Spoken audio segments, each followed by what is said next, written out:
जिसमें आज मैं स्टार्ट करने वाला हूँ एक बहुत ही अमेजिंग सा चैप्टर जिसका नाम है वेव्स। उसमें जाऊंगा तो यू गेट टू नो यार मीडियम पार्टिकल का वाइब्रेशन किस हिसाब से हो रहा है और उनकी वाइब्रेशन से बेसिकली वेव आगे की तरफ प्रोपोगेट कर रही है और कैसे कर रही है। You will be learning about that. ठीक है, अब ये जो डिस्प्लेसमेंट है किसके साथ प्लॉटेड है? ये प्लॉटेड है आपके एक्स के साथ भी हो सकता है, टाइम के साथ भी हो सकता है। You will get to know in the coming slide only. दो कौन सी चीजें, एक तो फंक्शन होता है पोजिशन के और दूसरा फंक्शन होता है टाइम।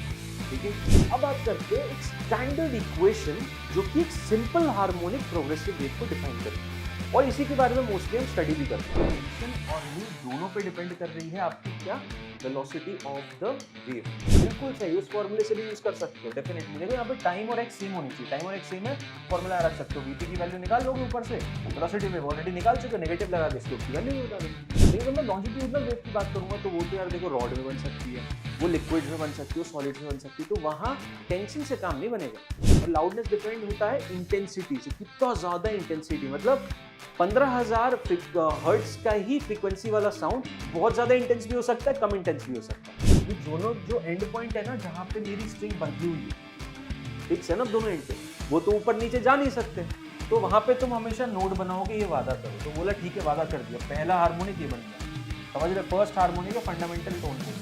अब इसी सिंपल फंडे पे आपका एक एक्सपेरिमेंटल सेटअप होता है सोनोमीटर वायर का। इसमें क्या करते हैं, एक टेंशन देखो क्रिएट की जाती है यहाँ पे, ये टेंशन क्रिएट करते हैं और इस टेंशन से हमें पता चल रहा है वेलोसिटी ऑफ वेव क्या है। ठीक है, वेलोसिटी ऑफ वेव पता चल गया। अब हम एक राइडर रखते हैं, पेपर क्लिप रखते हैं, ये दोनों ब्रिजेस रहते हैं, इनके बीच में स्टैंडिंग वेव्स बनते हैं। Hello everyone, I welcome all of you to this very amazing platform of infinity learn by Shri चैतन्य।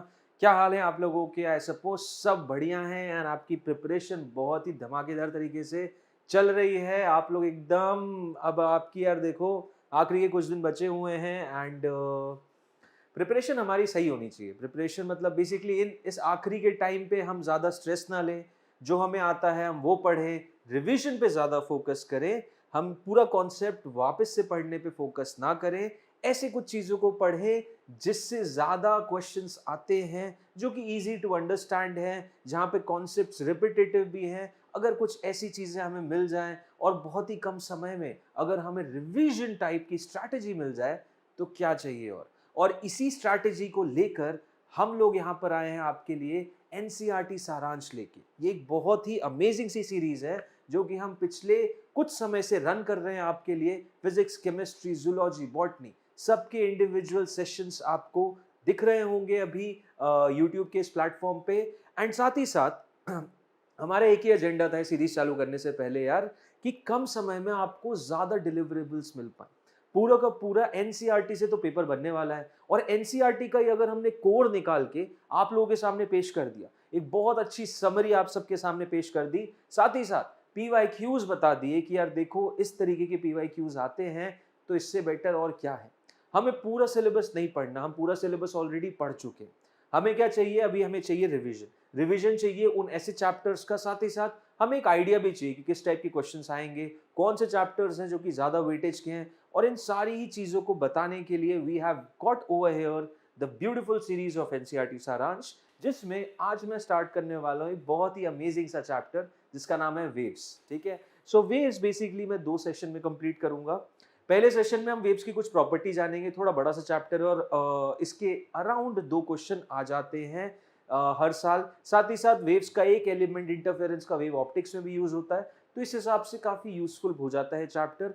और इसमें जितने भी कॉन्सेप्ट्स हैं, जिसको प्रॉब्लम आती है वेव्स में, टेंशन नॉट, नेक्स्ट 1 आवर में आपके वेव्स का पार्ट 1 कंप्लीट हो जाएगा और उसका अगला सेशन नेक्स्ट आप डे में देख सकते हो, जिसमें एक और घंटे में आपको वेव्स के जो पेंडिंग टॉपिक्स है वो कंप्लीट होंगे। साथ ही साथ पीवाईक्यूज हम नेक्स्ट सेशन में सॉल्व करेंगे। ठीक है, सो आज हम कौन कौन से टॉपिक्स बेसिकली डिस्कस करने वाले हैं, तो देखो ऑल इन ऑल अगर वेव्स की मैं समरी बताऊं तो वेव्स में क्या क्या होता है।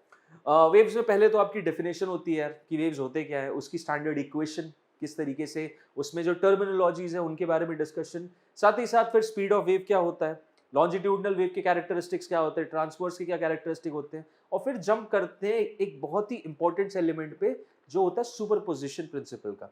अब सुपरपोजिशन प्रिंसिपल में हमें 3 चीजें मोस्टली फोकस करनी रहती है। एक तो रहता है इंटरफेरेंस ऑफ वेव, दूसरा रहता है स्टैंडिंग वेव्स का फॉर्मेशन जो कि बहुत इंपॉर्टेंट टॉपिक है, और तीसरा रहता है बीट्स, और लास्ट में आता है डॉपलर इफेक्ट।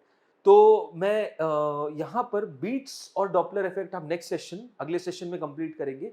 यहाँ पे हम बेसिकली और स्टैंडिंग वेव्स का भी आधा पोर्शन जो ऑर्गन पाइप्स का है वो भी नेक्स्ट सेशन में कंप्लीट करेंगे। यहाँ पे बेसिकली हम standing waves on a string तक कंप्लीट करेंगे इस पर्टिकुलर सेशन में।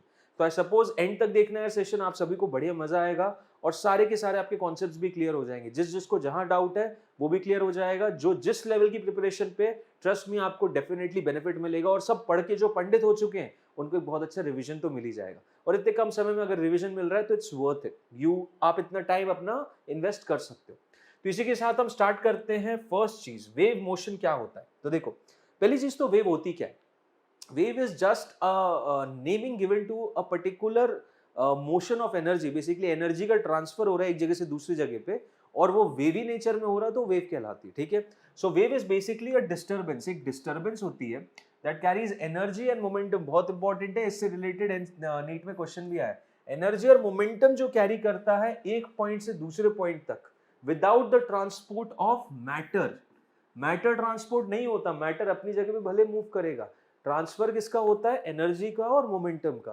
तो वेव ऐसा डिस्टरबेंस है जिसमें एनर्जी और मोमेंटम ट्रांसफर होता है, मैटर ट्रांसफर नहीं होता है। ओके, ठीक है। कुछ कैरेक्टरिस्टिक्स होते हैं वेव के, देख लेते क्या है। The disturbance is transmitted from one point two another, energy is transmitted from one point two another.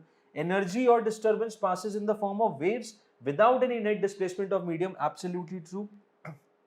The oscillatory motion of the preceding particle is imparted to the adjacent particle following it।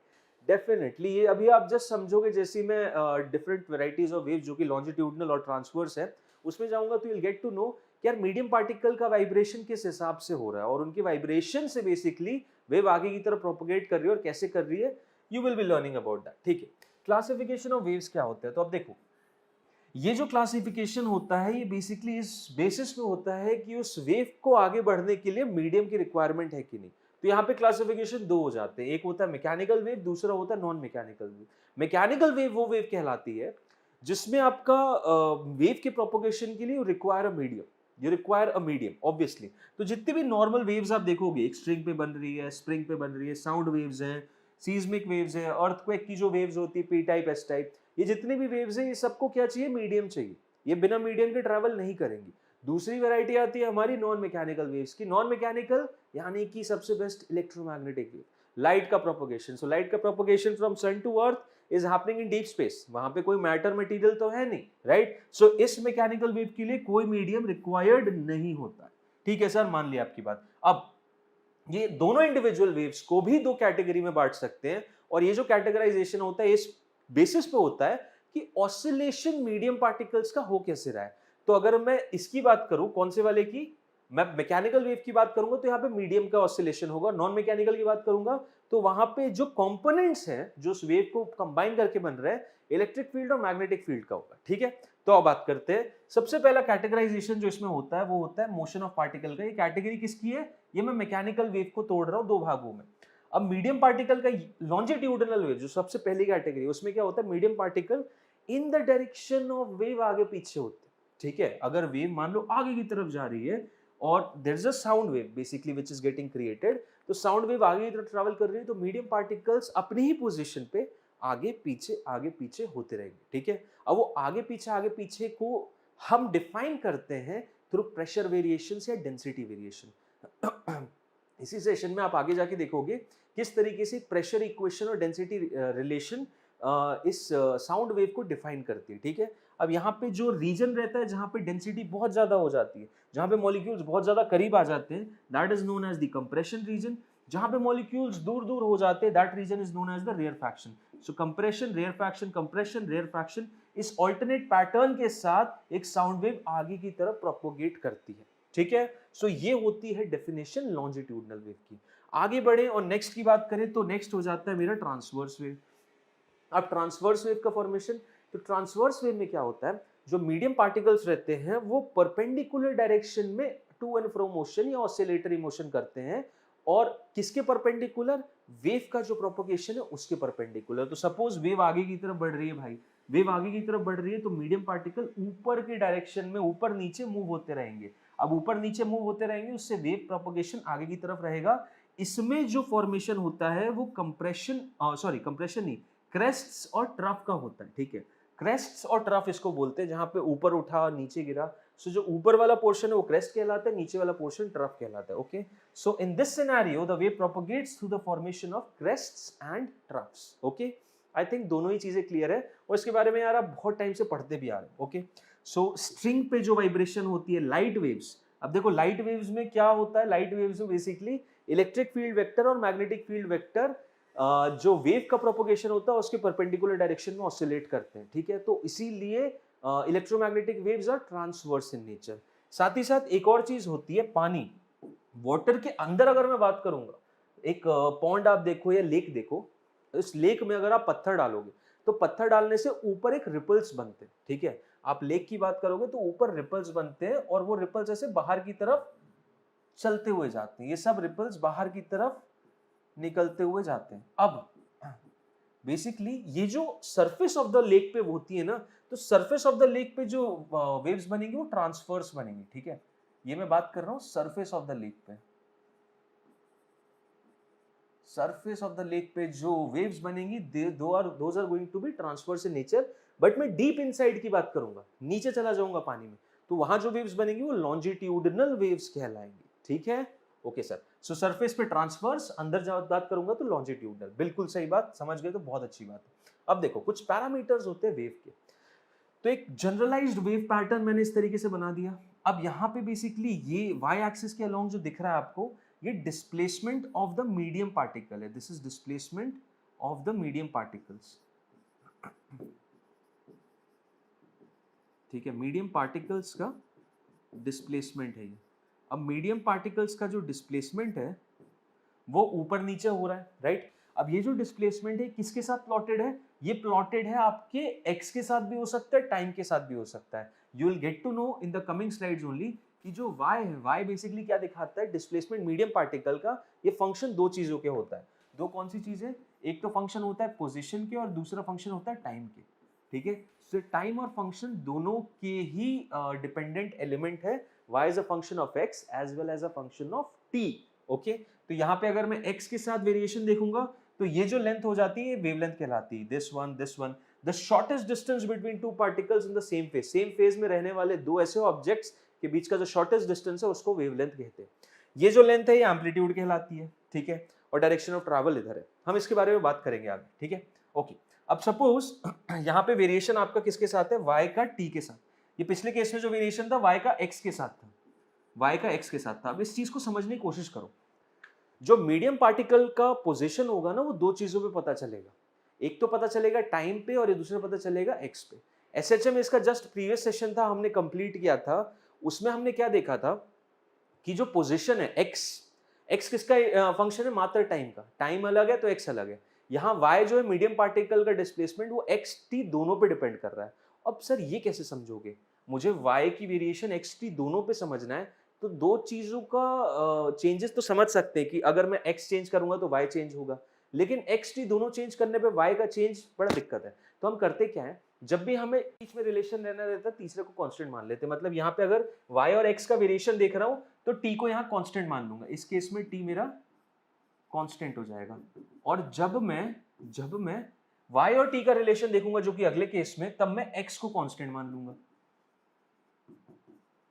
समझ रहे हो बात को, जैसे v is equal to I R Ohm's law, तो v और i का देखना है तो r को कांस्टेंट मानो, v और r का देखना है तो i को कांस्टेंट मानो। एक को कांस्टेंट मानोगे तब दो का रिलेशन मिलेगा। तो देखो जो वेरिएशन रहता है x के साथ वो साइनोसॉइडल रहता है, और सेम चीज टाइम के साथ भी रहती है। टाइम के साथ भी साइनोसॉइडल नेचर रहता है। अब टाइम के साथ बात करूंगा तो अलग अलग इंस्टेंट्स इन टाइम पे अलग अलग डिस्प्लेसमेंट हो जाएगा मीडियम पार्टिकल का। बेसिकली मीडियम पार्टिकल का डिस्प्लेसमेंट दिखा रहे हैं कि यहाँ पे भाई इतना है, यहाँ पे इतना है, यहाँ पे इतना है। तो यहाँ से यहाँ तक बेसिकली क्या दिखाता है, ये तुम्हारा टाइम पीरियड दिखाएगा। ये कैपिटल टी दिखाएगा कि कैपिटल टी इतने टाइम पीरियड के बाद मीडियम पार्टिकल वापस अपनी पोजीशन पे आ चुका है, ठीक है। तो यहाँ से टाइम पीरियड पता चल जाता है। साथ ही साथ और क्या पता चल जाता है भाई, फेज डिफरेंस पता चल जाता है दो ऑब्जेक्ट्स के बीच में। आपका इनिशियल फेज है कि नहीं, वो स्टार्टिंग जीरो से कर रहा है कि नहीं, ये सब पता चल जाता है। तो ऑल इन ऑल मैं तुम्हें बस इतना समझाना चाह रहा हूँ कि एक वेव पैटर्न जो होता है वो दोनों का फंक्शन होता है, एक्स का भी टाइम का भी। और किसी की भी वेरिएशन देखना है तो दूसरे को कांस्टेंट मानना पड़ता है, ठीक है। ओके, और एक जनरलाइज्ड इक्वेशन वेव की बताऊं तो वो इस तरीके से दिखती है, y is a function of f function of t minus x by v, ठीक है, t minus x by v, जहां पे v क्या कहलाता है, v is the velocity of the wave, v is the velocity of wave, okay, ठीक है sir, perfect, बढ़िया। एक और चीज यहां से मजेदार पता चलती है कि कायदे में देखो coefficient velocity of a wave का जो रिलेशन होता है ना, वो मैं ये चाहता हूं तुम ये याद रखो, वेलोसिटी ऑफ अ वेव जो होता है वो होता है minus of coefficient of t divided by coefficient of x, minus of coefficient of t divided by coefficient of x। तो कोएफिशिएंट ऑफ t यहाँ पे क्या है, यहाँ पे कोएफिशिएंट ऑफ t तो सर 1 है, कोएफिशिएंट ऑफ x क्या है, साइन सहित लोगे तो यहाँ क्या आ जाएगा -1/v, यहाँ -1/v लोगे, यहाँ -1 आ जाएगा, नीचे आ जाएगा -1/v, साइन के साथ लेंगे तो फाइनल आंसर कितना आ रहा है v। तो वेलोसिटी ऑफ वेव क्या है, v आ रही है, और कैसे आ रही है, पॉजिटिव आ रही है। पॉजिटिव का मतलब क्या है, this wave is moving towards positive x axis. तो डायरेक्शन क्या है, direction of wave is, direction of wave जो हो जाएगा that is going to be towards positive x axis. समझ में आया, ठीक है सर, ओके, बढ़िया। अगर ये माइनस की जगह प्लस हो जाता तो क्या वेरिएशन आते, तो भी सेम फॉर्मूले में रखो, तो भी इसी फॉर्मूले में रखो, कोएफिशिएंट ऑफ t यहाँ पे 1 हो जाता, कोएफिशिएंट ऑफ x 1/v एक नेगेटिव के साथ आता, तो इस सिनेरियो में वेलोसिटी ऑफ वेव क्या आता है, इस सिनेरियो में वेलोसिटी ऑफ वेव आता -v। -v का मतलब क्या है, डायरेक्शन जो है that is towards negative x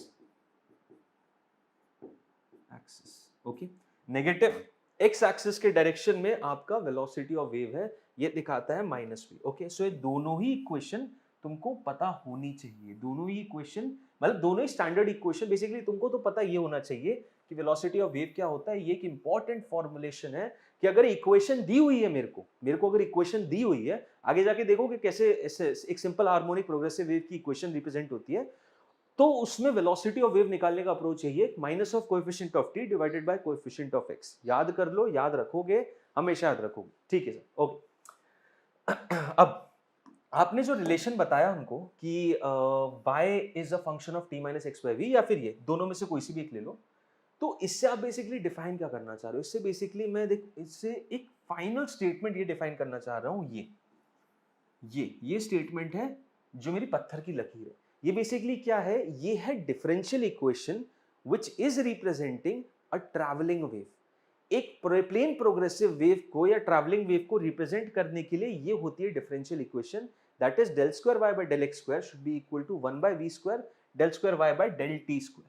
this is the condition, जैसे सिंपल हार्मोनिक मोशन में कंडीशन नहीं थी कि acceleration should be equal to minus of omega square X, मतलब acceleration should be directly proportional to minus of X, वैसे ही एक plane progressive wave को रिप्रेजेंट करने की इक्वेशन जो होती है वो ये होती है del square y by del x square should be equal to 1 by v square del square x by del t square, जहां पे v is the velocity of the wave। अगर कोई भी फंक्शन है ना तुम्हारे पास, अगर इस रिलेशन को सेटिस्फाई कर रहा है तो भाई आंख बंद करके बोल देना हाँ जी वो वेव है, वो वेव है और इसमें कोई भी डाउट नहीं है। समझ में आया, तो ये वेव होती है और इसमें कोई भी डाउट नहीं होता, ठीक है, ओके सर, चलो आगे बढ़ते हैं। It is possible to distinguish between transverse and longitudinal waves by studying the property of, कौन सी प्रॉपर्टी हम देखेंगे जिससे कि हम डिफाइन कर सकते हैं कि ट्रांसवर्स है कि लॉन्जिट्यूडनल है, बताओ जरा। रिफ्लेक्शन, भाई रिफ्लेक्शन दोनों वेव करती है। इंटरफेरेंस भी दोनों वेव करेंगी, देखोगे अभी आगे जाके इंटरफेरेंस दोनों वेव करती है। डिफ्रैक्शन भी दोनों वेव करती है। Diffraction is the phenomena of spreading out of the wave, very small pores, मतलब बहुत स्मॉल। बेसिकली देखो तुमने ये चीज नोटिस की होगी कि सपोज एक कमरा रहता है, एक कमरे के अंदर मान लो स्पीकर है, एक कमरे के अंदर स्पीकर है, ठीक है, और ये जो कमरा है इस कमरे में एक छोटा सा गेट है, ठीक है, एक छोटा सा गेट है जो कि हल्का सा ओपन है, ठीक है, हल्का सा गेट थोड़ा सा खोल दिया। अब थोड़ा सा गेट खोलने से क्या होगा ना, थोड़ा सा गेट खोलने से क्या हो जाएगा, सपोज ये रहा और यहां पे थोड़ा सा तुमने एक ओपनिंग दे दी, इस ओपनिंग से क्या होगा, जो भी साउंड वेव होगी ना वो ऐसे बाहर की तरफ फैलेगी। तो यहाँ पे अगर एक आदमी खड़ा है उसको भी सुनाई देगा, ये आदमी खड़ा है उसको भी सुनाई देगा, यहाँ जो खड़ा है ये भी सुनाई देगा। कायदे में तो होना चाहिए सीधे वाले आदमी को सुनाई देनी चाहिए। This spreading out of the waves is known as what diffraction is. ये लाइट में भी ऑब्जर्व होता है, इसके feature basically you will get to know more in wave optics class 12, इसके बारे में हम डिस्कस करेंगे। But all in all what I am saying is diffraction भी दोनों वेव्स दिखाती हैं। एक पोलराइजेशन ऐसी चीज है जो कि दोनों वेव नहीं दिखाती है, और वहां पे तुम्हें डिफरेंशिएशन मिल जाएगा, क्योंकि पोलराइजेशन में बेसिकली जब तुम पोलराइजर यूज करते हो ना, तो यहाँ पे वेव्स को सेगमेंट बेसिकली तुम एक पोलराइजर में एक डायरेक्शन के अलोंग ही वेव को आने जाने देते हैं। इसके बारे में अच्छा खासा डिस्कशन होगा वेव ऑप्टिक्स में, तब तक के लिए you just keep this in mind कि polarisation is the method through which you can differentiate between a transverse and a longitudinal wave. Okay, ठीक है सर, बढ़िया। Yes, C is the correct answer. Now अब बात करते हैं एक standard equation जो कि एक सिंपल हार्मोनिक प्रोग्रेसिव वेव को डिफाइन करती है, और इसी के बारे में मोस्टली हम स्टडी भी करते हैं, ठीक है, कि y is equal to a sin omega t plus kx plus y, ठीक है, या ओमेगा टी माइनस के एक्स प्लस वाई। अब ये होती क्या है, ये बेसिकली साइनोसॉइडल वेरिएशन ये दिखाती है। These are simple harmonic progressive waves, these are simple harmonic progressive waves. इसका मतलब ये है कि जो मीडियम पार्टिकल्स है ना, जो मीडियम पार्टिकल्स हैं वो क्या करते हैं, harmonic waves are generated by sources that execute simple harmonic motion and are also called simple harmonic progressive wave. यहाँ पे medium particles perform simple harmonic motion. Okay, medium particles perform simple harmonic motion. Medium particle simple harmonic motion perform करते हैं, और उन्हीं के performance के basis पे जो वेव जनरेट होती है वो क्या होती है, those waves are simple harmonic waves, और basically simple harmonic progressive waves, ठीक है। इनकी standard equation y is equal to a sin omega t minus के एक्स, दूसरा y is equal to a sin 2 pi t by capital T minus x by lambda, ठीक है, या फिर ये 2 pi by lambda V minus X, कोई सा भी ले लो आप, तो इसी को पकड़ के रखो, यही स्टैंडर्ड है। y is equal to a sin omega t minus के एक्स। इसमें भी एक्चुअली एक स्टैंडर्ड बताऊं तो ये होता है y is equal to a sin omega t plus minus के एक्स, माइनस ले लो, प्लस फाई। अब फाई यहाँ पे क्या होता है, फाई बेसिकली यहाँ पे होता है आपका फेज डिफरेंस, पाई यहाँ पे होता है आपका फेज डिफरेंस। ओके, तो ये चीज पता होनी चाहिए आपको। इनिशियल फेज मतलब x equals to 0 t equals to 0 पे क्या मीडियम पार्टिकल का डिस्प्लेसमेंट 0 था, क्या मीडियम पार्टिकल मीन पोजीशन पे था, ये कौन बताता है, फाई बताता है, ठीक। ओके सर, बढ़िया, मस्त आ गया, मजा आ गया। अब पार्टिकल की आप बहुत बात कर रहे हो, आपने y डिफाइन किया मीडियम पार्टिकल के डिस्प्लेसमेंट पे, तो मीडियम पार्टिकल की भाई वेलोसिटी और एक्सेलरेशन भी डिस्कस कर लेते हैं, है कि नहीं। तो y अगर मैंने मीडियम पार्टिकल का डिस्प्लेसमेंट बताया है, तो उसी का डिफरेंशिएशन मेरा मीडियम पार्टिकल की वेलोसिटी दे देगा, vp, right. vp is just going to be differentiation of y with respect to time, तो उसको मैं पार्शियल डिफरेंशियल ऑपरेटर से दिखाऊंगा, del by del t of y x t, मतलब y को डिफरेंशिएट कर दो partially with respect to time, del y by del t तुम्हें क्या दिखाएगा, मीडियम पार्टिकल की वेलोसिटी बता देगा। इसका डिफरेंशिएशन करोगे a sin kx minus omega T, answer आ जाएगा minus omega A cos of kx minus omega T, ठीक है। सो vp की वैल्यू कितनी आ गई, vp is minus of omega A cos of kx minus omega T. अब यहां से जरा बताओ मैक्सिमम वैल्यू क्या हो जाएगी मीडियम पार्टिकल की, सर सिंपल हार्मोनिक वेव कर रहा था ना, तो मैक्सिमम वेलोसिटी तो ओमेगा ए होनी चाहिए, बिल्कुल सही पकड़े हो आप। यहां से भी देख सकते हो, या फिर आप डायरेक्टली भी बोल सकते हो, क्योंकि आप सिंपल हार्मोनिक मोशन पढ़ चुके हो, कि सिंपल हार्मोनिक मोशन करने वाले पार्टिकल्स की मैक्सिमम वेलोसिटी मीन पोजीशन पे होती है, और कितनी होती है, ओमेगा टाइम से। एक्सेलरेशन भी पता है आपको, एक्सट्रीम पोजीशंस पे होती है, कितनी होती है, ओमेगा स्क्वायर ए। तो उसके बारे में बात करते हैं। ये जो वीपी आपने निकाला, इसको एक बार और डिफरेंशिएट कर दो, इसको अगर मैं एक बार और डिफरेंशिएट कर दूंगा तो मेरा एक्सेलरेशन ऑफ मीडियम पार्टिकल आ जाएगा, और देखो कुछ इस हिसाब का आएगा। यहां से ये भी समझ में आता है, आप देखो एक्सेलरेशन ऑफ मीडियम पार्टिकल क्या आ रहा है, acceleration of medium particle minus of omega square Y आ रहा है, यानी acceleration is directly proportional to minus of Y आ रहा है। तो ये तो सिंपल हार्मोनिक मोशन की कंडीशन है, होनी भी चाहिए थी। रीजन क्या है भाई, रीजन सिंपल सा है कि अगर medium particle simple harmonic motion कर रहे हैं, वेव आगे बढ़ रही है, तो कंडीशन तो फॉलो करेंगे ही ना, तो कर तो रहे हैं, देख लो मीडियम पार्टिकल्स वो कंडीशन को फॉलो कर रहे हैं। ओके, तो ये सारी कॉन्सेप्ट्स है बेसिकली जो आपको याद रखना है, ठीक है। इसमें मैक्सिमम एक्सेलरेशन की बात करूंगा तो ओमेगा स्क्वायर ए हो जाएगा, पूरा एसएचएम का कॉन्सेप्ट है जो कि आप ऑलरेडी समझ चुके हो, ठीक है सर, बढ़िया, आगे बढ़ते हैं। अच्छा, इसमें एक और चीज मैं बताना चाहता हूँ, इसमें एक और चीज मैं आप लोगों को याद बताना चाह रहा हूँ, वो ये है कि देखो ओमेगा हो गया, ठीक है, इसको रखो साथ में, ओमेगा ए कॉस ऑफ के एक्स माइनस ओमेगा टी, ये मेरा क्या था, ये मेरा del y by del t था। ऐसे ही मैं del y by del x भी निकालना चाह रहा हूँ, del y by del x भी निकालना चाह रहा हूँ। तो इसको डिफरेंशिएट करते हैं जरा, del by del x of a sine k x minus omega t था ना, हाँ बिल्कुल, के एक्स माइनस ओमेगा टी, इसको मैं डिफरेंशिएट करना चाह रहा हूँ। डिफरेंशिएट करूँगा तो क्या हो जाएगा, ए कॉस ऑफ के x minus omega t into k, ठीक है, राइट, बिल्कुल सही। अब ये del y by del x क्या होता है, ये होता है भाई slope. Del y by del x क्या होता है, ये होता है स्लोप। अगर y और x का वेरिएशन है, अगर y और x का इस हिसाब का वेरिएशन है, तो del y by del x क्या दिखाएगा, del y by del x किसी पॉइंट पे स्लोप दिखाएगा, ठीक है ना। तो ये कहलाता है slope, this is your slope, slope is del y by del x. और इसकी वैल्यू किसके बराबर आ रही है, तो ध्यान से देखोगे इसकी वैल्यू तो आ रही है sir a k cos of के एक्स माइनस ओमेगा टी, ठीक है, परफेक्ट।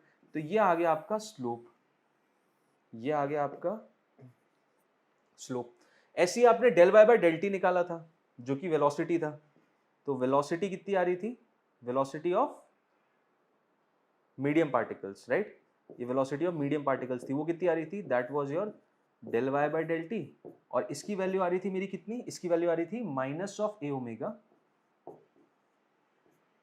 कॉस ऑफ के एक्स माइनस ओमेगा टी, ठीक है। जरा डिवाइड कर सकते हो दोनों को, जरा डिवाइड करके बताओ। अगर मैं दोनों को डिवाइड कर देता हूं तो देखो क्या आता है।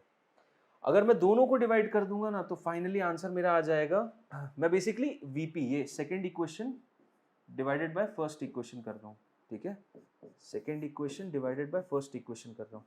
तो सेकंड डिवाइडेड बाय फर्स्ट करूंगा तो कितना आंसर आएगा, वीपी डिवाइडेड बाय स्लोप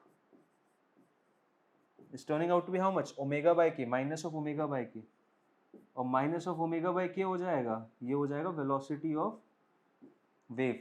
अगर याद नहीं है तो देख लो, वेलोसिटी ऑफ वेव क्या होगी, minus of coefficient of T upon coefficient of X, minus of coefficient of T मतलब minus of minus omega upon K, minus of minus omega यानी प्लस ओमेगा बाय के। तो यहाँ पे velocity of wave हो जाएगी omega by K, तो omega by के को मैंने ले लिया वेलोसिटी ऑफ वेव। अब देखो यहाँ से वही जो रिलेशन तुम्हें बेहतरीन वाला बताने वाला हूँ, जिसपे क्वेश्चन आते हैं कि how velocity of the wave, the velocity of the medium particle and the slope of a simple harmonic progressive wave are related. तो भैया ये रही रिलेशन अपने पास, क्या है रिलेशन, रिलेशन ये रही कि किसी भी पॉइंट पे अगर मुझे मीडियम पार्टिकल की वेलोसिटी पता करना है तो मैं क्या करूँगा, पहले वेलोसिटी ऑफ वेव देखूंगा और उसमें मैं स्लोप उस पॉइंट पे पता करके मल्टीप्लाई कर दूंगा और एक नेगेटिव साइन लगा दूंगा, तो मुझे मीडियम पार्टिकल की वेलोसिटी पता चल जाएगी।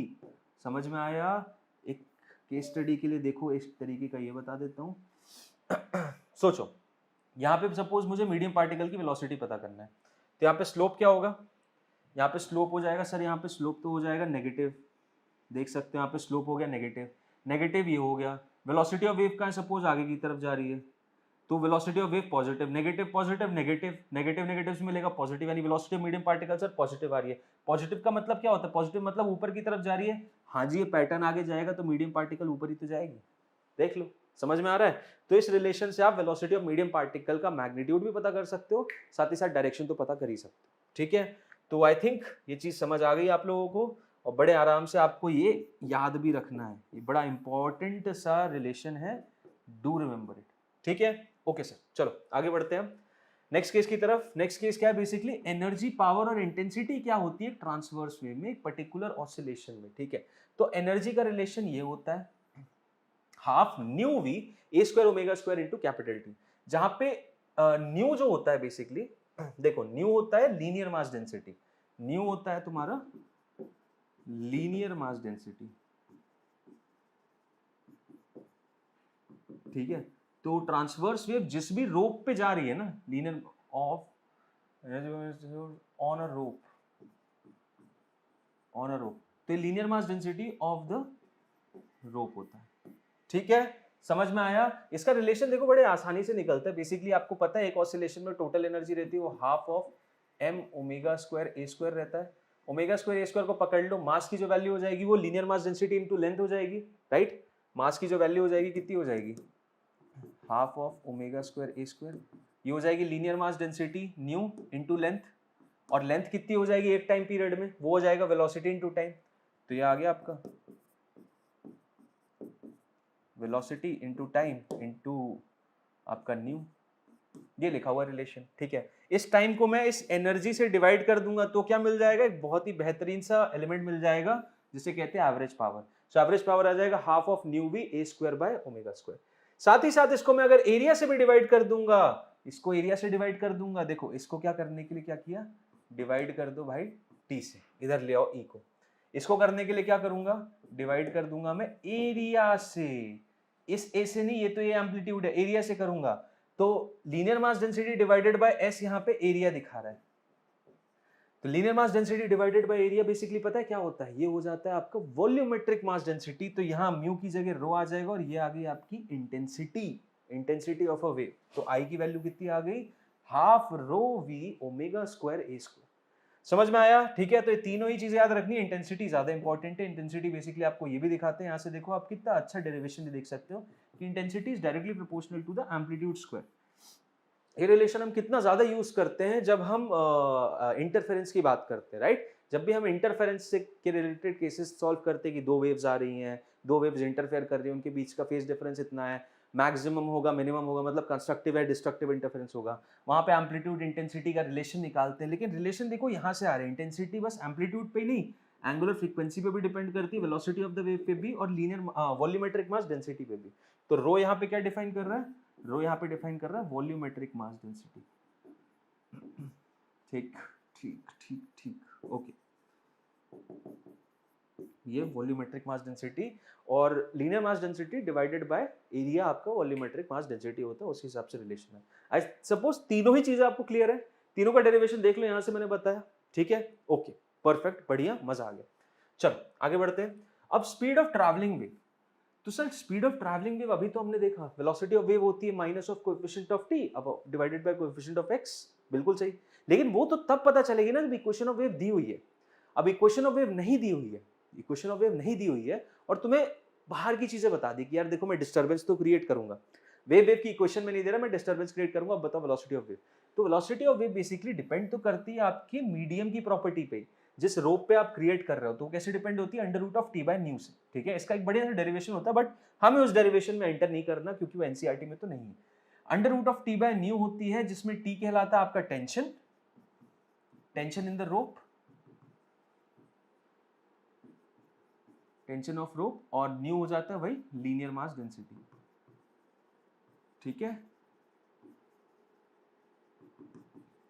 सो टेंशन और न्यू दोनों पे डिपेंड कर रही है आपकी क्या, velocity of the wave, wave की जो वेलोसिटी है वो इन दोनों ही चीजों पे डिपेंड करती है। मतलब अगर कोई पूछेगा तो बता देना इलास्टिसिटी और इनर्शिया, इलास्टिसिटी टेंशन का मेजर, इनर्शिया आपका लीनियर डेंसिटी का मेजर, इन दोनों ही पैरामीटर्स पे आपकी वेलोसिटी ऑफ वेव डिपेंड करती है, ठीक है। अगर इक्वेशन नहीं दी तो मुझे इस हिसाब से निकालनी है वेलोसिटी ऑफ वेव, ओके। और इसी का एस्पेक्ट आप देख सकते हो गिटार में, जब आपने गिटार प्ले किया होगा तो गिटार में लोग गिटार के एंड पॉइंट पे, अगर ये गिटार है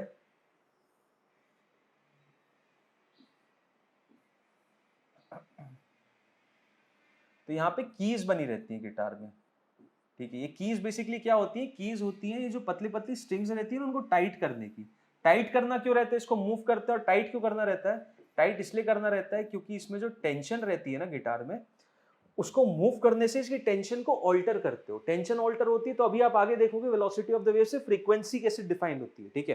क्योंकि वेवलेंथ तो देखो सेम बनेगी, स्टैंडिंग वेव का फॉर्मेशन होता है गिटार में, आपके मूव करने पे जो स्टैंडिंग वेव फॉर्म होगी इसकी फ्रीक्वेंसी ऑल्टर कर सकते हो, किस बेसिस पे, आपकी वेलोसिटी के बेसिस पे, और वेलोसिटी किस पे ऑल्टर होगी, टेंशन पे। तो इन कीज को मूव करके आप फ्रीक्वेंसी ऑल्टर करते हो, ठीक है। साथ ही साथ डिफरेंट टच पॉइंट्स होते हैं, वहां पे प्रेस करने पे आपकी ओवरऑल लेंथ भी डिक्रीज हो जाती है।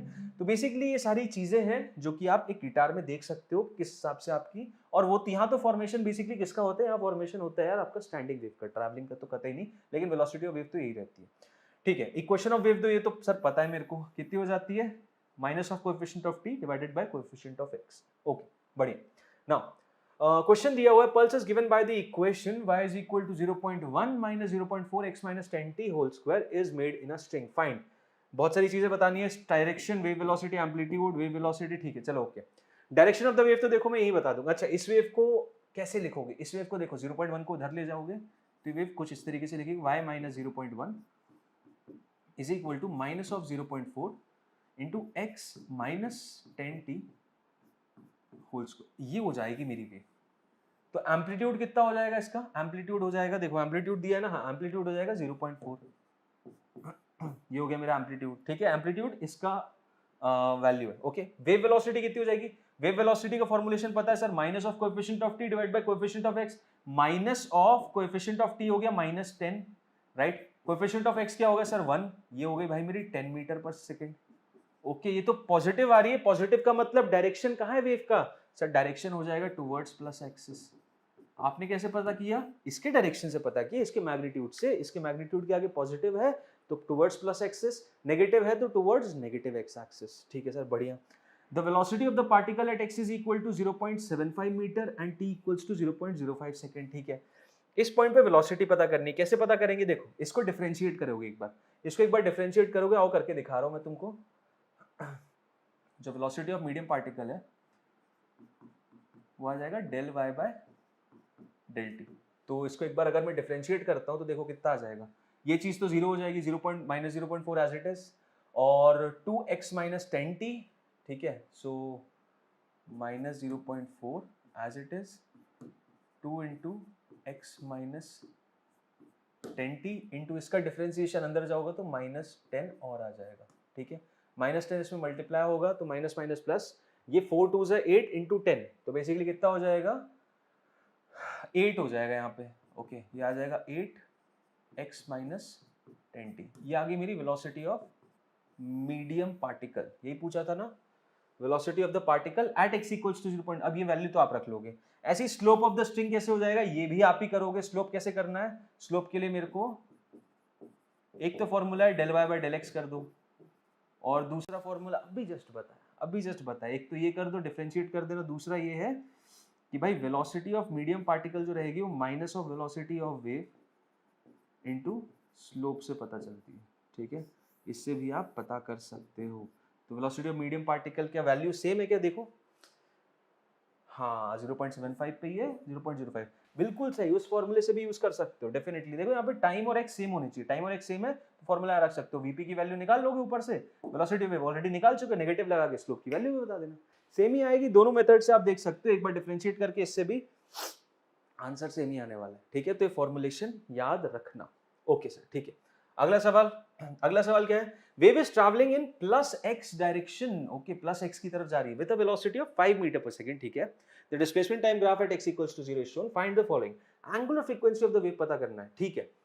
इन्होंने वेलोसिटी दे दी 5 मीटर पर सेकंड है, ओके। एंगुलर फ्रीक्वेंसी क्या होती है सर, एंगुलर फ्रीक्वेंसी होती है सर ओमेगा। ओमेगा कैसे पता करते हैं सर, वो तो होती है 2π/t, ओके। टाइम पीरियड पता कर सकता हूँ, हाँ बिल्कुल, ये देखो y और t का ग्राफ है, तो यहां से यहां तक का क्या है टोटल, ये टोटल क्या है यहाँ से यहाँ तक, टोटल टाइम पीरियड, और कितना दिया हुआ 4 सेकंड, सो ये हो गया 2π/4 जो कि हो गया π/2 रेडियन पर सेकंड, π/2 रेडियन पर सेकंड, ओके। सो ये मेरा क्या आ गया, this is basically the angular frequency of the wave, ठीक है। एंगुलर वेव नंबर क्या कहलाएगा, अब एंगुलर वेव नंबर निकालने के लिए सर वेलोसिटी ऑफ वेव पता है मेरे को,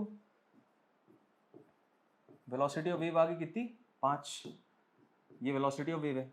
साथ ही साथ वेलोसिटी ऑफ वेव बेसिकली क्या है मेरा, coefficient of T upon coefficient of x है, यानी ओमेगा अपॉन के है, तो इसकी जगह ओमेगा बाय के रख दो, ये 5 के बराबर है। ओमेगा की वैल्यू जस्ट अभी आई π/2, इसको इधर रखो, इसको इधर रखोगे तो π/2 इंटू 5 मेरा के हो जाएगा, यानी π/10, तो ये आ गई मेरी π/10, ये π/10 आ गई वेवलेंथ, 2π/λ होता है यार, सो 2π/k कर दोगे, पाई कैंसिल हो जाएगा, 10 ऊपर जाएगा 20 आ गया। Find the equation representing the wave, बड़े आराम से निकाल दोगे। एक जनरलाइज्ड इक्वेशन क्या होती है, y is equal to a sine of kx minus omega T plus 5। Check भी करना पड़ेगा, देखो ओमेगा टी माइनस के एक्स भी हो सकती है, या तो ये हो सकती है या फिर ओमेगा टी माइनस के एक्स भी हो सकती है, अभी हम चेक कर लेंगे, ठीक है। पहले बात तो फाई की बात करते हैं। t इक्वल टू, देखो बता दिया ग्राफ x इक्वल्स टू 0 पे, और t इक्वल टू 0 पे y की वैल्यू कितनी है, x 0 t 0 पे y 0 आ रहा है, तो ये फाई की वैल्यू खल्लास 0 हो गई, ठीक है। दूसरी चीज x इक्वल्स टू 0 रखने पे, x इक्वल्स टू 0 रखने पे और t की कोई वैल्यू रखने पे, यहाँ मान लो ये रख दी 1, तो t की वैल्यू रखने पे यहाँ पे एक नेगेटिव साइन आएगा, यहाँ पे एक नेगेटिव साइन आएगा, वो बाहर आ जाएगा, मतलब y की नेगेटिव वैल्यू, बल्कि y की पॉजिटिव वैल्यू है, तो इसका मतलब ये kx माइनस ओमेगा टी नहीं होगा, ये हो जाएगा a sine omega t minus kx। ठीक है, समझ में आया किस एनालिसिस से मैंने पता किया, ठीक है, क्योंकि आप x इक्वल्स टू 0, तो देखो ग्राफ पूरा का पूरा x इक्वल्स टू 0 पे ही बना हुआ है, और x इक्वल्स टू 0 पे पूरा का पूरा जब ग्राफ बना है, तो टाइम की स्टार्टिंग की वैल्यूज जब यहाँ रखोगे तो नेगेटिव पॉजिटिव वैल्यूज आएंगी, मतलब अगर यहाँ नेगेटिव के बाद होता तो पॉजिटिव रख के नेगेटिव आती, वो नेगेटिव बाहर आ जाता तो y की नेगेटिव वैल्यूज, जो कि अलाउड नहीं है। तो ये रही मेरी स्टैंडर्ड इक्वेशन, ओमेगा की वैल्यू डाल देना, ओमेगा की वैल्यू कितनी है π/2, k की वैल्यू π/10 और a की वैल्यू एम्पलीट्यूड कितना है, एम्पलीट्यूड 4 सेंटीमीटर देके रखा है, बस तो देखो आंसर आ गया, y will be equal to 4 sine of omega t कितना है, ओमेगा मेरा π/2 π/2t माइनस k की वैल्यू कितनी, k है π/10, लो भाई ये आ गया मेरा y की वैल्यू, ये आ गई मेरी y की वैल्यू, ठीक है। तो मैंने देखो चारों ही चीजें निकाल दी और चारों ही चीजें कितनी क्लियरली निकाली हैं, आपको समझ में भी आ गया होगा। इस टाइप के क्वेश्चन देखो आते हैं, ये चारों नहीं आएंगे, इसमें से कोई सा एक आ सकता है, कोई सा एक आ सकता है, और आपको पता होना चाहिए कि मुझे क्या अप्रोच फॉलो करना है, क्योंकि अप्रोच पे ही आपकी रैंक टिकी हुई है बॉस, ठीक है, आपकी अप्रोच सही है, क्योंकि देखो यार अप्रोच, आपके पास इतना टाइम रहेगा ही नहीं नीट में कि आप सोचो कि इस क्वेश्चन को मैं किस अप्रोच से फॉलो करूं।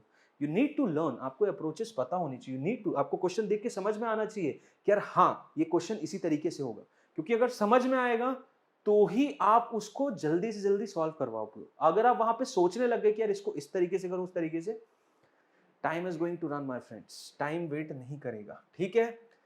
ओके सर, चलो अब प्रोपोगेशन ऑफ साउंड वेव्स के बारे में बात करते हैं। तो जैसे मैं आपको बता चुका हूँ, यहाँ से बेसिकली मैं साउंड वेव्स की स्टार्टिंग कर रहा हूँ। तो साउंड वेव्स में प्रोपोगेशन होता है कंप्रेशन और रेयरफैक्शन के थ्रू।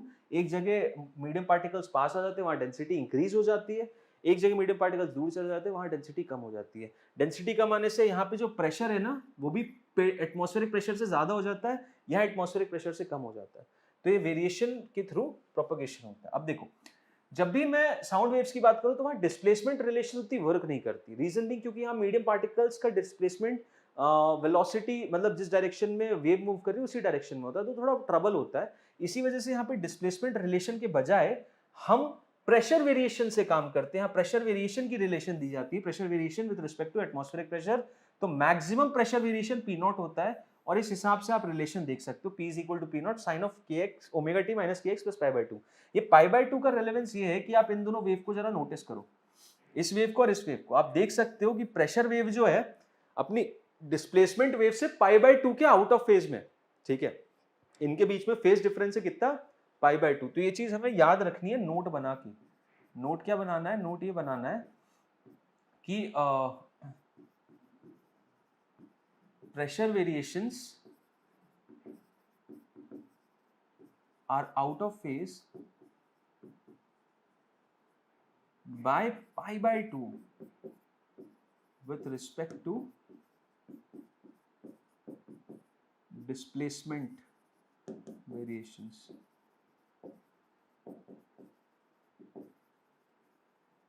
ठीक है, तो ये चीज मुझे याद रखनी है, π/2 की।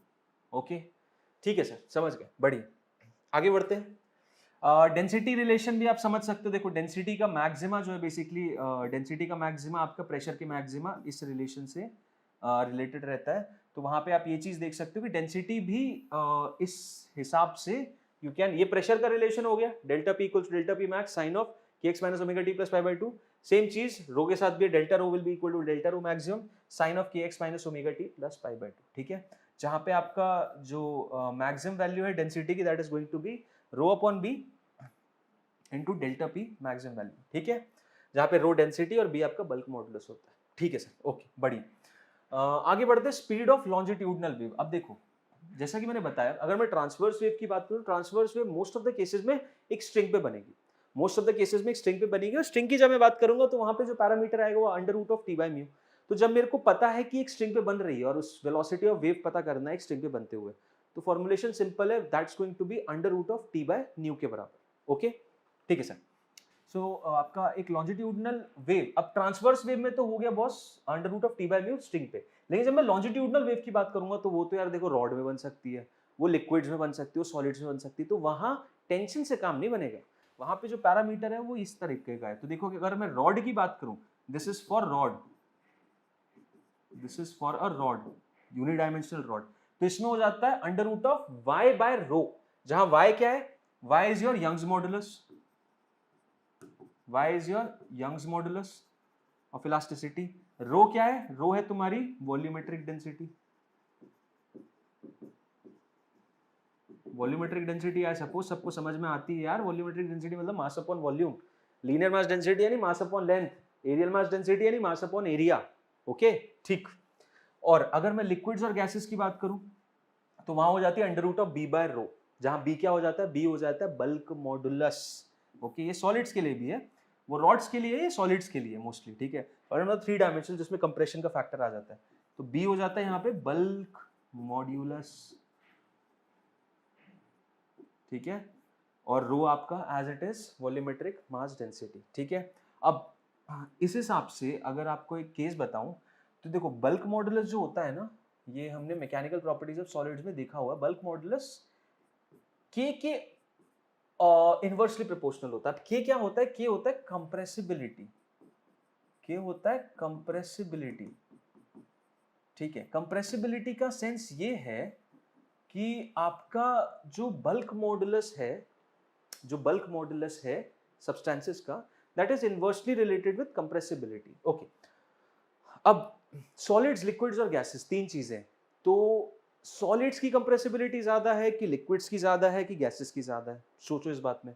तो सॉलिड्स ऑब्वियसली कम कंप्रेसिबल है यार, लिक्विड्स थोड़ी ज्यादा कंप्रेसिबल है, और गैसेस तो महा कंप्रेसिबल है।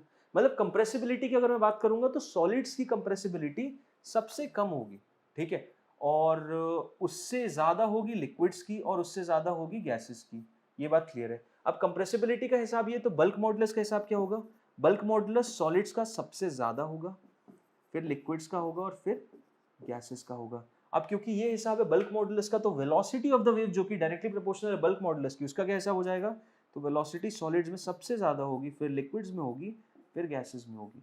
तो आप नॉर्मल एयर में जो वेलोसिटी ऑफ साउंड देखते हो ना 340 मीटर पर सेकंड, जो एक एवरेज मानी जाती है एनटीपी पे, दैट्स द लीस्ट।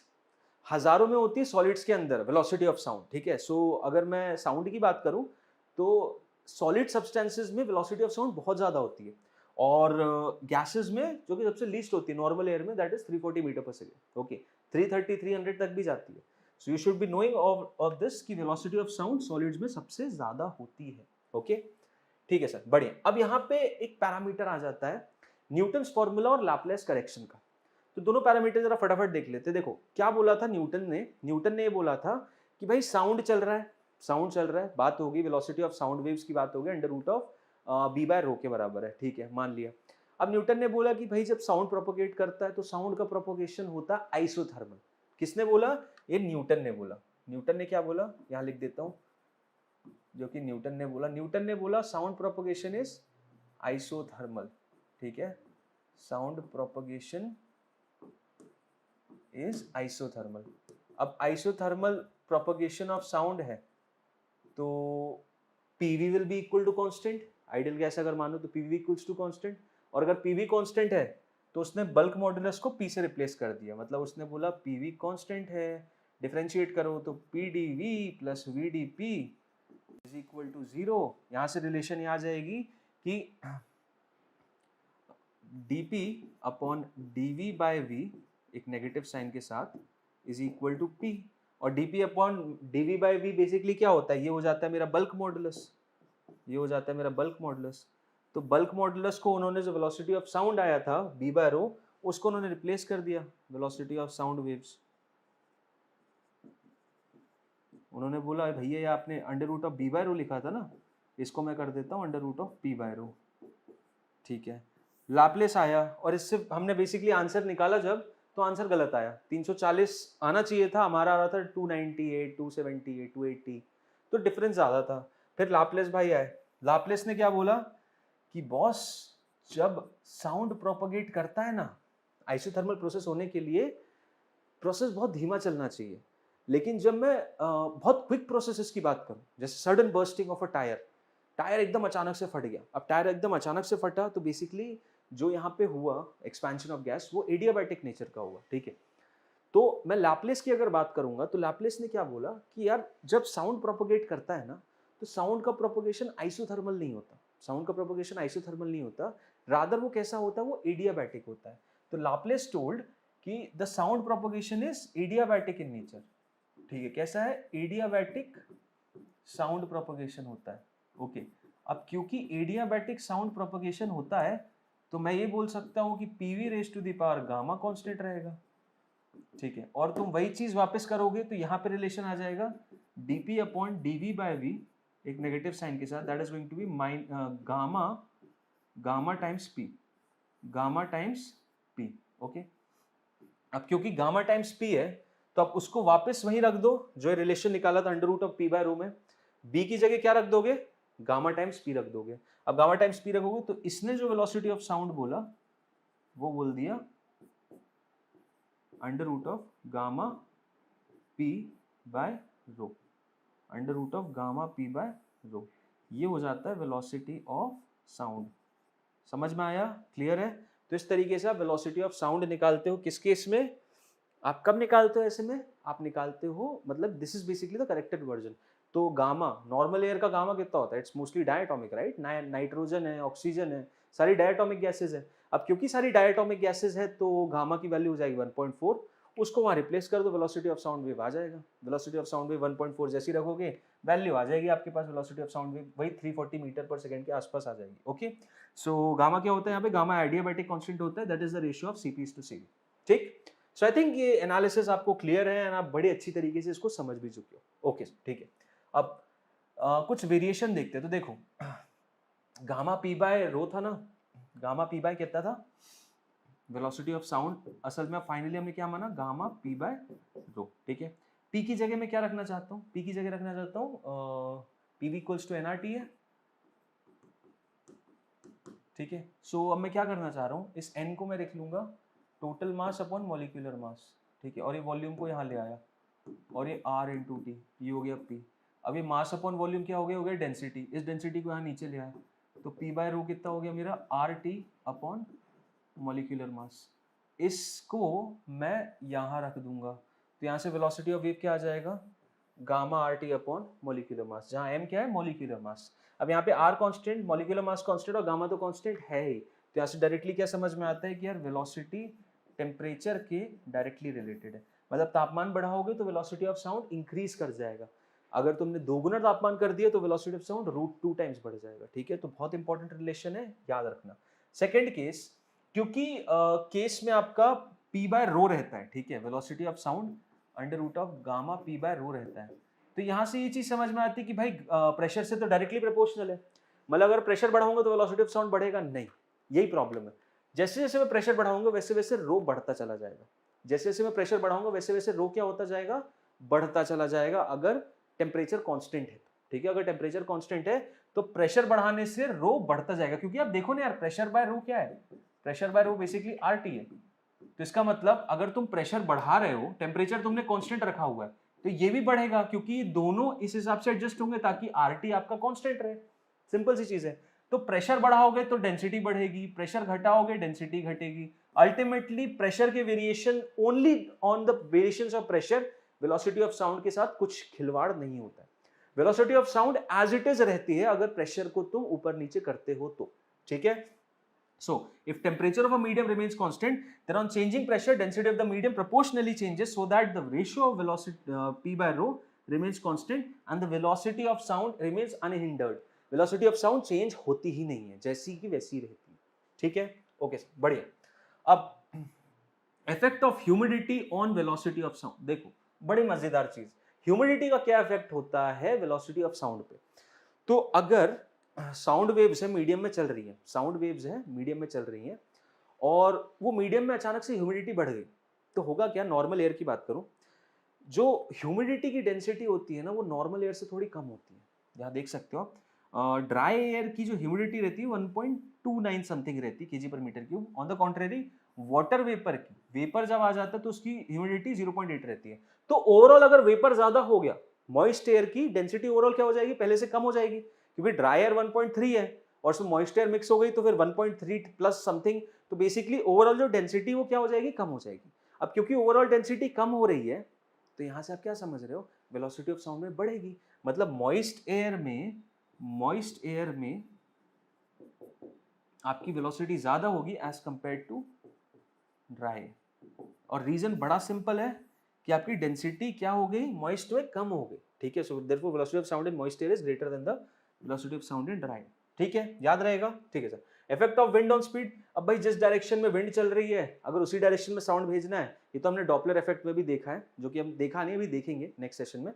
तो जिस डायरेक्शन में आपका साउंड वेव है उसी डायरेक्शन में ही अगर आपने विंड भी चलवा दी तो ओवरऑल जो वेलोसिटी रहेगी वो पहले से ज्यादा हो जाएगी। अगर velocity of wind opposite direction में साउंड के तो overall velocity of sound reduce हो जाएगी, ठीक है। सो यहाँ पे वेलोसिटी ऑफ विंड का एक फैक्टर आ जाएगा आपके वेलोसिटी ऑफ साउंड प्रोपगेशन, ठीक है। हमने सारी बातें कर ली। अब कुछ पैरामीटर्स होते हैं साउंड से रिलेटेड भी, जो साउंड की क्वालिटी को डिफाइन करते हैं। तो सबसे पहला होता है पिच। अब पिच क्या डिफाइन करता है भाई, पिच डिफाइन करता है पतली और मोटी आवाज, ठीक है। हायर पिच मतलब ज्यादा फ्रीक्वेंसी वाली, जैसे बच्चों की, लड़कियों की, ठीक है। इनकी जो साउंड क्वालिटी रहती है ये हाई पिच टोन रहती है। हाई पिच मतलब श्रिलिंग नॉइज रहती है, ये कानों में चुभती है, ठीक है। सो हाई फ्रीक्वेंसी का मतलब है हायर पिच साउंड, ठीक है। और लो फ्रीक्वेंसी मतलब लो पिच साउंड। और नॉर्मल इंसानों के जो कान है वो बेसिकली 20 to 20 किलो हर्ट्ज तक, मतलब 20 से 20,000 हर्ट्ज तक की फ्रीक्वेंसी सुन सकते हैं। उससे ज्यादा की नहीं सुन सकते, उससे कम की भी नहीं सुन सकते, ठीक है। इस रेंज में फ्रीक्वेंसी होनी चाहिए अगर नॉर्मल ह्यूमन ईयर को साउंड डिटेक्ट करना है तो। अगर नहीं करना तो इसके ऊपर या उसके नीचे चले जाए, ठीक है। एक पैरामीटर होता है लाउडनेस।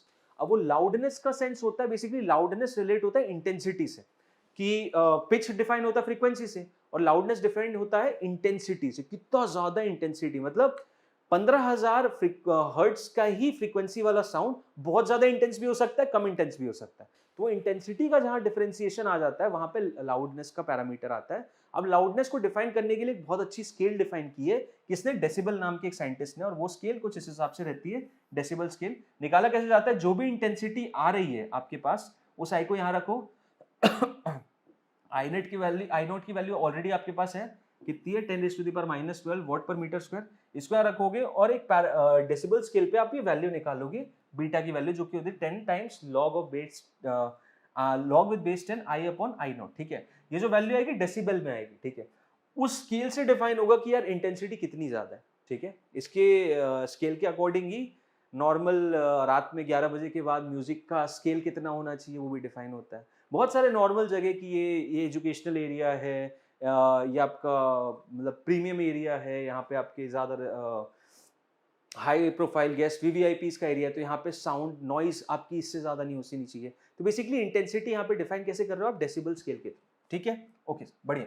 देन इको बहुत ही एक बहुत बेहतरीन सा फिनोमेना जो कि हम नॉर्मली देखते हैं। अब इको का फंडा ये रहता है, इको का फंडा सिंपली ये रहता है कि भाई दो साउंड अगर उनके बीच में 0.1 सेकेंड से ज्यादा का गैप है, ठीक है, तो मेरे को दो साउंड क्लियरली अलग अलग सुनाई देते हैं। अगर उनके बीच में 0.1 सेकेंड से ज्यादा का गैप नहीं है तो इस सिनेरियो में क्या होता है, इस सिनेरियो में मुझे वो दो साउंड एक ही सुनाई देते, अलग अलग नहीं सुनाई देते। जैसे मैं अभी बोल रहा हूं, मैं मान लो दो शब्द बोलता हूं, राम और श्याम। अब राम और श्याम में बहुत तेज बोलने लग जाऊं, राम श्याम राम श्याम राम श्याम, तब भी आप सोचोगे इनके बीच में जो गैप है 0.1 सेकंड से ज्यादा का है। मैं इतना तेज बोलने लग जाऊं ना कि इनके बीच का जो गैप है वो 0.1 सेकंड से भी कम हो जाए। अगर इनके बीच का गैप 0.1 सेकंड से भी कम हो जाएगा तो फाइनली आप वो दो अलग अलग साउंड नहीं सुन पाओगे। और वही चीज होती है, होता क्या है इको में कि देखो आपने एक पर्टिकुलर साउंड क्रिएट किया, आपने एक पर्टिकुलर साउंड क्रिएट कर दिया, आपने पर्टिकुलर साउंड क्रिएट किया और आप एक ऐसे रूम में हो जो कि 17 मीटर समवेयर अराउंड डिस्टेंट है। अब आप यहाँ पे खड़े हो, ठीक है, आपने एक साउंड क्रिएट किया, ये साउंड ऐसे ट्रैवल किया, यहाँ गया 17 गया और 17 आ गया। साउंड की स्पीड है मान लो 340, तो उसने कितना ट्रैवल कर लिया, उसने ट्रैवल कितना किया डिस्टेंस, उसने किया 34 मीटर, 17 गया 17 आया, टोटल 34 मीटर और स्पीड ये रही। 34 डिवाइडेड बाय ये कर दोगे, आ जाएगा आंसर 0.1 सेकेंड। ठीक है, 0.1 सेकेंड, मतलब 17 से ज्यादा का बड़ा कमरा है। तो आपने यहाँ पे कोई एक आवाज दी, यहाँ राम चिल्लाया, ठीक है, तो एक राम और यहीं पे आप भी खड़े हो, तो एक तो आपने सोचो यही है, सोचो आपने ही राम चिल्लाया, एक तो आपके मुंह से निकली हुई आवाज आपको सुनाई दे जाएगी राम, और एक जाएगी यहाँ पे टकरा के वापस आएगी, दो राम के बीच में 0.1 सेकंड का गैप आ गया, आपको इको सुनाई देगा। ये रूम 17 से थोड़ा 18 हो जाएगा या 20 हो जाएगा, तब भी आपके बीच में वो जो साउंड जाएगा उसके बीच में गैप कितना आ जाएगा, 0.1 सेकंड से ज्यादा आ जाएगा, तो आपको 2 बार राम सुनाई देगा। आपने एक ही बार क्रिएट किया, आपको 2 बार सुनाई देगा। तो इसी इफेक्ट को बोलते हैं इको। बट इको होने की कंडीशन क्या रहती है, the effect which a sound has on human ear remains for about 1/10 of a second. So if the sound is reflected back in the time which is less than 0.1 second, echo is not heard. Okay, so 1 second से ज्यादा होना चाहिए, या फिर frequency के terms में बात करूं तो 0.1 सेकेंड से ज्यादा होना चाहिए टाइम, यानी 10 हर्ट्ज से छोटी होनी चाहिए फ्रीक्वेंसी। तो therefore a human ear can distinguish a beat frequency of 10 hertz or more than 10 hertz. ठीक है, ओके, समझ गए सर, बिल्कुल बढ़िया बात है। ओके, अब देखो एक minute, if the sound is reflected time is less than 0.1 second, अगर less than 1 second रहेगा तो हम नहीं सुन पाएंगे, और ऐसे ह्यूमन ईयर भी can't distinguish a beat frequency of 10 hertz or more than 10 hertz। बिल्कुल 10 hertz से कम की होनी चाहिए अगर ह्यूमन को सुनना है, तो ये can't नहीं पढ़ा था मैंने। ठीक है, बढ़िया सर, परफेक्ट। अब सुपरपोजिशन ऑफ ट्रांसवर्स वेव, जैसे मैंने आपको बताया कि यार यहाँ से एक मेजर क्रक्स पोर्शन चालू होता है वेव्स का, जो कि है सुपरपोजिशन ऑफ ट्रांसवर्स वेव। अब सुपरपोजिशन ऑफ ट्रांसवर्स वेव में क्या हो जाता है, यहां से बेसिकली हम, है तो बड़ा सिंपल सा प्रिंसिपल ये, लेकिन यहां से 3 मेन चीजें हैं जिसके बारे में हमें डिस्कशन करना रहता है। पहली तो होती है इंटरफेरेंस ऑफ वेव्स, दूसरी होती है स्टैंडिंग वेव्स या स्टेशनरी वेव्स का फॉर्मेशन, ठीक है, और थर्ड हो जाता है बीट्स। सबसे ज्यादा इंपॉर्टेंट तो वैसे स्टैंडिंग वेव्स है, क्योंकि इससे रिलेटेड क्वेश्चंस आते हैं। Standing wave formation on string, जो कि हम डिस्कस करेंगे, फिर ऑर्गन पाइप में होता है, जो कि नेक्स्ट सेशन में डिस्कस करेंगे, बीट्स भी नेक्स्ट सेशन में करेंगे। इंटरफेरेंस आज हम डिस्कस करेंगे। इंटरफेरेंस का ज्यादातर यूज वेव ऑप्टिक्स में होता है, जो कि आप देखोगे अभी आने वाले डिस्कशंस में। आप लोग पढ़ चुके हो तो नॉर्मली जानते हो कंस्ट्रक्टिव और मैक्सिमम डिस्ट्रक्टिव इंटरफेरेंस का केस क्या होता है। अब आओ प्रिंसिपल ऑफ सुपरपोजिशन की बात करते हैं। तो प्रिंसिपल ऑफ सुपरपोजिशन बड़ा सिंपल सा है, ये बस सिंपल बोलता है भाई देखो, दो वेव हैं y1 और y2, ये आ रही है मिक्स एक दूसरे की तरफ, तो किसी भी पॉइंट पे जब ये सुपरपोज करने वाली है, जो मीडियम पार्टिकल का नेट डिस्प्लेसमेंट होगा ना, this shows the net displacement of medium particle, वो y1 प्लस y2 का अलजेब्रिक सम होगा। जो भी यहाँ पे मीडियम पार्टिकल ऑफ वेव 1 का डिस्प्लेसमेंट है plus medium particle of wave 2 का डिस्प्लेसमेंट है, दोनों को नॉर्मली ऐड कर दोगे, जो भी आंसर आएगा वही हो जाएगा नेट रिजल्टेंट जो वेव आ रही है उसके डिस्प्लेसमेंट का नेट वैल्यू। ठीक है, so net displacement of the medium particle is just going to be the algebraic sum y1 and y2। ठीक है, समझ आया? ओके सर, बढ़िया। अब reflection and transmission and transverse wave कैसे होता है, ये भी बड़ा इंपॉर्टेंट सा टॉपिक है, और ये निकलता बेसिकली सुपरपोजिशन प्रिंसिपल से ही है। इसको फटाफट जरा एक समरी वे में समझ लेते हैं। तो देखो होता क्या है, दो सिनेरियो ले रहा हूं मैं, पहला सिनेरियो तो बेसिकली ये है कि जो मेरा डेंसर मीडियम है वो इस तरफ है और रेयरर मीडियम इस तरफ है, और दूसरा केस ये है कि भाई डेंसर ये रहा और रेयरर ये रहा। तो देखो जब भी वेव जाएगी फ्रॉम डेंसर टू रेयरर, या रोप में भी होता है और साउंड वेव्स में भी होता है, ठीक है, जब भी आपकी रेयरर टू डेंसर जाएगी तो होता क्या है कि जो इंसिडेंट वेव होती है बाउंड्री पे दो में बट जाती है, एक तो जाता है आपका ट्रांसमिटेड, एक जाता है आपका रिफ्लेक्टेड। सो ट्रांसमिटेड वेव तो सेम फेज में ही आगे की तरफ बढ़ जाएगी, उसकी इक्वेशन कुछ इस तरीके से देगी, फ्रीक्वेंसी सेम रहेगी, बस आपका वेव नंबर चेंज हो जाएगा क्योंकि मीडियम चेंज हो चुका है, वेलोसिटी चेंज होगी तो वेव नंबर चेंज होगा, फ्रीक्वेंसी सेम रहेगी। बट जो रिफ्लेक्टेड वेव है ना, वो पाई का एक फेज डिफरेंस अक्वायर कर लेगी, याद रखना बड़ी इंपॉर्टेंट चीज है। रिफ्लेक्टेड वेव एक पाई का फेज डिफरेंस अक्वायर कर लेती जब भी एक डेंसर बाउंड्री से रिफ्लेक्ट बैक करती है, ठीक है। बट जब मैं डेंसर टू रेयरर की बात करूं, डेंसर से वेव जा रही है रेयरर की तरफ, तो इस सिनेरियो में क्या होता है कि जो आपकी वेव होती है वो बिना किसी पाई का फेज डिफरेंस करे हुए रिफ्लेक्ट बैक कर जाती है, मतलब ऐसी जा रही थी और वापस भी ऐसी आएगी, यहां पे ऐसी जा रही है और पलट के नीचे से आ रही है, तो पाई का एक फेज डिफरेंस हो जाता है। बट इस केस में नहीं होता जब वो डेंसर टू रेयरर जा रही है। जब भी रेयरर टू डेंसर जाती है तो पाई का फेज चेंज हो जाता है, ठीक है। तो याद रखोगे, और इसका रिलेशन बेसिकली यहां से आता है कि एम्पलीट्यूड जो होता है ट्रांसमिटेड का वो होता है 2 times v2 upon v1 plus v2। v2 यहाँ पे velocity of sound in that in medium 2, और ये मीडियम 1 और मीडियम 2 का एडिशन है। और अगर मैं रिफ्लेक्टेड वेव की बात करूं तो रिफ्लेक्टेड वेव का जो एम्पलीट्यूड होगा that is given as v2 minus v1 upon v1 plus v2। v2 यहाँ पे क्या है, v2 is the velocity of the sound in medium 2, v1 is the velocity of the sound in medium 1, ठीक है। तो इस हिसाब से आप रिफ्लेक्टेड वेव का एम्पलीट्यूड पता कर सकते हो। ओके, आई थिंक समझ में आ रहा है। ओके, तो देखो अगर v1 की वैल्यू v2 से छोटी होगी, भाई v1 की वैल्यू v2 से छोटी, v1 की वैल्यू v2 से छोटी कब होगी, वो तो तभी होगी ना जब ये वाला मीडियम जो है बेसिकली तुम्हारा रेयरर हो जाएगा। v1 की वैल्यू v2 से ज्यादा तब होगी जब ये रेयरर होगा और ये डेंसर होगा, राइट। v1 की वैल्यू ज्यादा तभी होगी ना जब रेयरर होगा मीडियम 1 और डेंसर होगा मीडियम 2, मतलब रेयरर टू डेंसर जाओगे तभी आपका ये चीज नेगेटिव हो जाएगी, यानी रिफ्लेक्टेड वेव का एम्पलीट्यूड पीछे हो जाएगा। सो air is negative if wave is reflected from a rarer medium of transmission, ठीक है। समझ में आया, क्लियर है। तो AR आपका नेगेटिव हो जाएगा, जो कि हमने यहाँ देखा रेयरर टू डेंसर जाएगा तो पलट के पाई के फेज चेंज हो जाएगा, ठीक है। ओके सर, बढ़िया। अब आओ इंटरफेरेंस का प्रिंसिपल समझते हैं। देखो इंटरफेरेंस का प्रिंसिपल समझना बड़ा सिंपल है, कोई दिक्कत नहीं है। दो वेव्स हैं, A1 sine of kx minus omega T, दूसरी वेव का एम्पलीट्यूड अलग है और एक फाई के फेज डिफरेंस पे। अब इन दोनों वेव को अगर मैं सुपर इम्पोज करूंगा ना तो फाइनल जो रिजल्टेंट आता है वो ये आता है, y is equal to a sine kx minus omega T plus theta, ठीक है। ये रिजल्टेंट वेव है, this is the resultant wave, ठीक है। द रिजल्टेंट वेव मतलब y is equal to y1 plus y2 करा मैंने। अब देखो इसमें जो a की वैल्यू है ना वो इस रिलेशन से निकलती है, क्या relation, under root of a1 square plus a2 square plus 2 times a1 a2 cos of phi. और जो थीटा की वैल्यू है इस रिलेशन से निकलती है, a2 sin phi upon a1 plus a2 cos phi. निकलता कैसे, निकलता फेजर डायग्राम के मेथड से, फेजर डायग्राम के मेथड से निकलता है, ठीक है। ये मेरा a1 हो जाता है, ये मेरा a2 हो जाता है, ये फाई एंगल आगे, इन दोनों का रिजल्टेंट जो आता है वो इधर आता है, ये हो जाता है मेरा a नेट, जो कि तुम समझो। तो आपका vector addition law, vector law of addition से भी आप निकाल सकते हो, बेसिकली फेजर मेथड कहलाता है।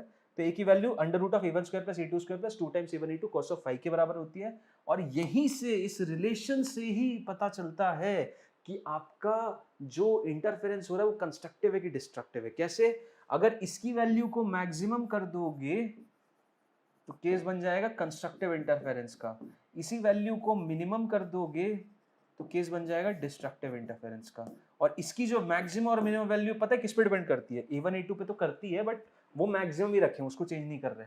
ये cos फाई पे, यानी इस फाई पे, यानी इन दोनों वेव्स के बीच में जो फेज डिफरेंस था उस पे। सो इसकी वैल्यू इन दोनों के बीच के फेज डिफरेंस पे डिपेंड करती है भाई, ठीक है। और वहीं पे बात आ जाती है कि when resultant amplitude a is maximum तो नेट एम्पलीट्यूड आ जाता है a1 प्लस a2, यानी cos फाई की वैल्यू +1 हो जाती है, फाई की वैल्यू 2n पाई हो जाती है, जहां पे n ये रहा, और फाई की वैल्यू ये है तो हम k डेल x रख देते हैं, kx, क्योंकि देखो delta phi phase difference part difference की वजह से भी होता है, ये हो जाता है फेज डिफरेंस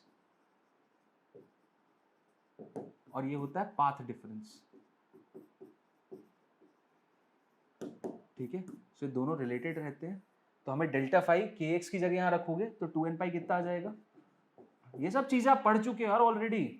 तो डेल्टा एक्स की वैल्यू कितनी आ जाती है, इसकी जगह 2 पाई अपॉन लैम्डा रख दोगे, 2 पाई कैंसिल, तो ये n लैम्डा आ जाता है, यानी लैम्डा 2 लैम्डा 3 लैम्डा इतने गैप रहेंगे, या फिर 2 पाई 0 0 2 पाई 4 पाई, इस गैप में डेल्टा फाई होना चाहिए, डेल्टा एक्स पाथ लेंथ, दोनों वेव्स जो इंटरफेयर कर रही है उनके बीच के रास्तों की दूरी, मतलब गैपिंग, बेसिकली n लैम्डा अगर होती है तो कंस्ट्रक्टिव इंटरफेरेंस मतलब मैक्सिमम एम्पलीट्यूड का केस होगा ये। और मिनिमम में क्या होता है, मिनिमम में बेसिकली आपका cos फाई -1 यानी फाई की वैल्यू 2n प्लस 1 पाई, इसी में k डेल्टा x रख दोगे तो 2 पाई कैंसिल हो जाएगा, पाई बाई 2 आ जाएगा, और ये n प्लस 1 बाई 2, मतलब डेल्टा x की वैल्यू आ जाती है n प्लस 1 बाई 2 लैम्डा, मतलब lambda by 2, 3 lambda by 2, 5 lambda by 2।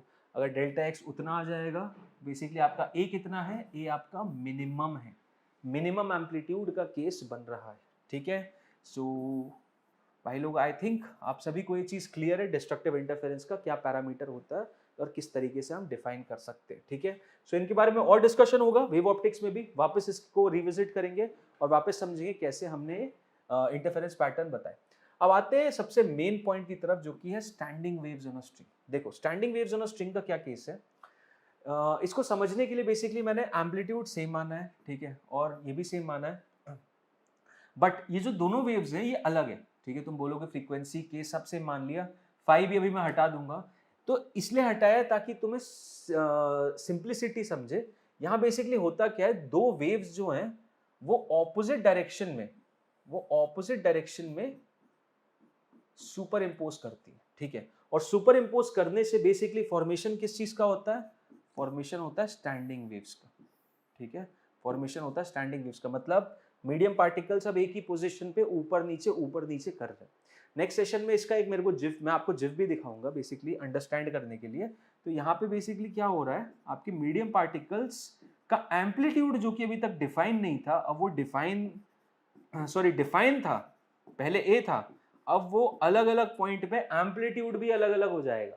तो इन दोनों को ऑपोजिट डायरेक्शन में जब ये मीट हो रहा है, देखो यहाँ पे माइनस और प्लस का अंतर है, इसका मतलब ये दोनों वेव ऑपोजिट डायरेक्शन में जा रही है, इनका रिलेशन फाइनली रहता है। तो देखो नेट रिजल्ट ये आता है, क्या आ रहा है, 2a sin of kx into cos of omega t, ये आपका हो जाता है amplitude. This is basically your amplitude, ये दिखाता है amplitude is now function of x, अलग अलग x की वैल्यू पे अलग अलग एम्पलीट्यूड। देखो डायग्रामेटिकली समझते हैं।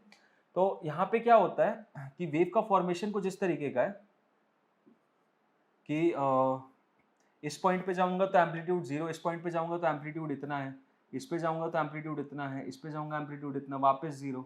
तो एम्पलीट्यूड फिक्स नहीं है, अब अलग अलग हो गए, x पे डिपेंड कर रहे हैं एम्पलीट्यूड। ठीक है, और एम्पलीट्यूड की वैल्यू कितनी हो गई, amplitude is now 2a sin of kx। तो कुछ वैल्यूज ऑफ x पे एम्पलीट्यूड मेरा क्या हो जाता है, 0 हो जाता है, और जिन एम्पलीट्यूड्स पे मेरा a 0 हो जाता है वो कहलाते हैं नोडल पॉइंट्स, वो कहलाते हैं नोडल पॉइंट्स या सिंपली नोड्स। और जिन पॉइंट्स में मेरा ए मैक्सिमम हो जाता है वो कहलाते हैं एंटी नोड्स या एंटी नोडल पॉइंट्स।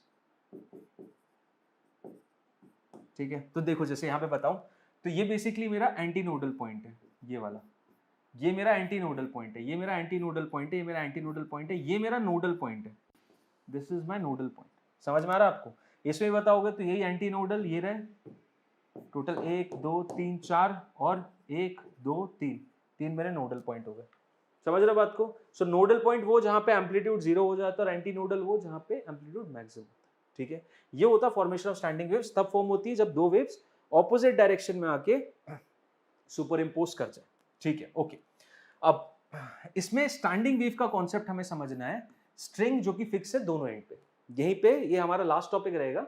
इसके आगे का स्टैंडिंग वेव्स का कॉन्सेप्ट हम नेक्स्ट सेशन में समझेंगे, जहां पे मॉर्गन पाइप्स पे जाएंगे और वहां पे और डिटेलिंग में समझेंगे किस तरीके से फॉर्म होता है। देखो, जब मैं एक स्ट्रिंग की बात करूं जो कि दोनों एंड पॉइंट्स पे अपने फिक्स है, दोनों एंड पॉइंट्स पे फिक्स है, तो यहाँ पे जो स्टैंडिंग वेव बनेगी ना, कुछ इस तरीके की बनेगी। इसमें हार्मोनिक्स अलग अलग डिफाइन होते हैं।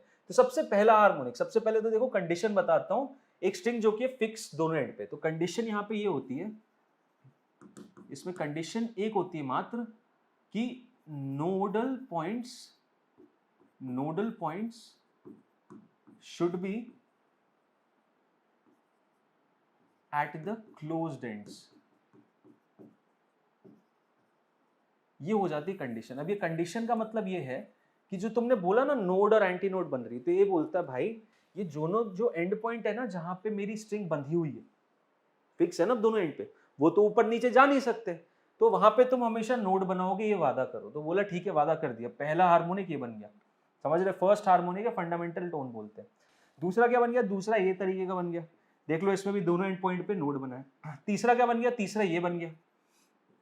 चौथा क्या बन गया, चौथा ये बन गया। देख रहे हो, समझ रहे हो, इस हिसाब से आप एनएच भी बना सकते हो। कंडीशन आपको ये रखनी है यहाँ पे ये। अब इससे चेंजेस क्या आ रहे हैं, इसमें बहुत अच्छे चेंजेस आ रहे हैं। चेंजेस बताओ क्या है, देखो वेलोसिटी ऑफ द वेव तो सेम है, रीजन बीइंग क्योंकि velocity of the wave depend करता है under root of T by nu पे। टेंशन सेम है, टेंशन तुम ऑल्टर कर नहीं रहे ना, तुम लीनियर मास डेंसिटी चेंज कर रहे हो, तो ये तुम अलग अलग हार्मोनिक बना के चेंज क्या कर रहे हो, तुम लैम्डा चेंज कर रहे हो। तुम लैम्डा चेंज कर रहे हो और उसके एवज में लैम्डा चेंज होने से क्या चेंज हो रहा है, फ्रीक्वेंसी चेंज हो रहा है। सेम प्रिंसिपल हमारे म्यूजिकल इंस्ट्रूमेंट्स में भी चलता है, गिटार में भी तो चलता है। आप अलग अलग पॉइंट्स पे प्रेस करते हो, मैंने बताया था उसमें की को मूव करने के अलावा अलग अलग पॉइंट्स भी होते हैं जहाँ फिंगर्स प्रेस होती है, उससे क्या करते हो, वेवलेंथ ऑल्टर करते हो। वेवलेंथ ऑल्टर करने से क्या होता है, फ्रीक्वेंसी ऑल्टर हो जाती है। समझ रहे हो? तो वही चीज है, एक जनरलाइज नेचर समझते हो। देखो यहाँ पे क्या होगा, ये क्या है बेसिकली, ये देखो अगर आप देखोगे तो एक ये पूरी वेव होती है।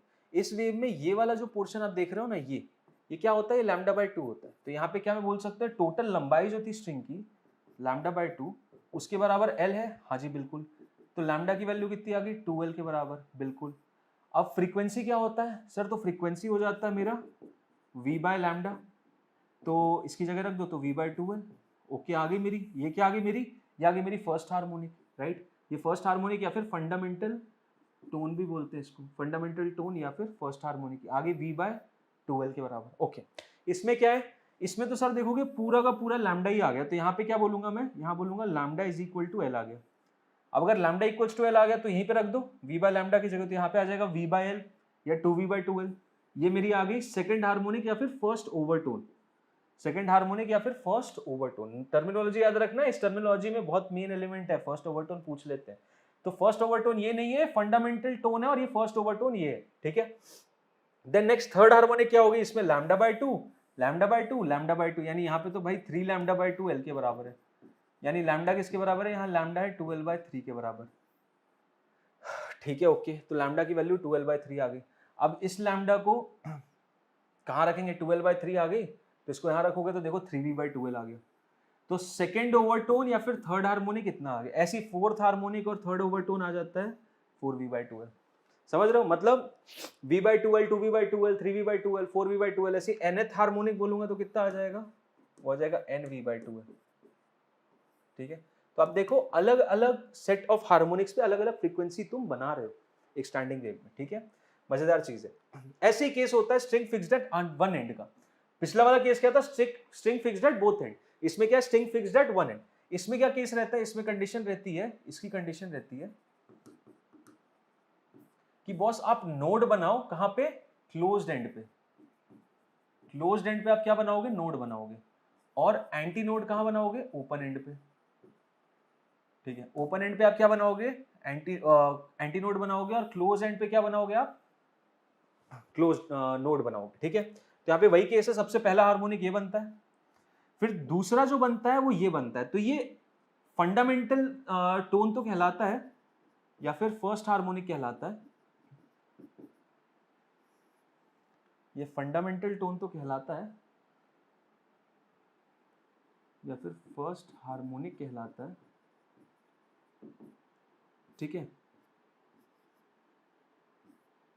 ये क्या कहलाता है, अब देखो ये फर्स्ट का जस्ट डबल नहीं होता, याद रखना, ये फर्स्ट ओवरटोन कहलाता है। देखो फंडामेंटल टोन के बाद first harmonic, first overtone second overtone कहलाता है, लेकिन ये फर्स्ट हार्मोनिक का जस्ट डबल नहीं, क्योंकि इसका जस्ट डबल करूंगा तो यहां तक था, इसका डबल ये हो जाएगा, लेकिन इसमें मेरी कंडीशन ब्रेक हो जाएगी कि भाई ओपन एंड पे मेरा नोड नहीं आना चाहिए।